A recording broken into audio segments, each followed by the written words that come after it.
Promuovere una mobilità molto più ampia rispetto all'attuale.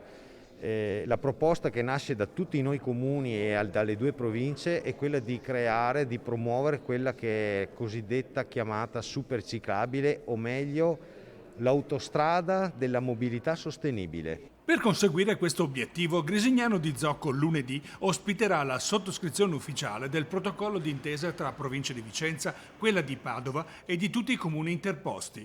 Una rivoluzione nel sistema viabilistico. Si potenzia la ciclabilità che sale di livello con una infrastruttura simile ad un'autostrada. Promuovere lo spostamento casa-lavoro, casa-scuola e quando si danno quelle infrastrutture che hanno la priorità assoluta sulla mobilità sostenibile e quando, anche in affiancamento ovviamente al trasporto pubblico, sono quelle realtà che meglio funzionano anche per la salute pubblica. È l'inizio di un profondo cambiamento delle abitudini, un futuro prossimo venturo che va pianificato con attenzione sulla base delle esperienze già fatte in altre realtà. La proposta è quella di dare avvio a un'analisi di studio che dia una restituzione di quali possono essere gli eventuali benefici calati in tutti i territori, sotto l'aspetto economico, l'aspetto sociale, con particolare cura ovviamente del sistema ambientale.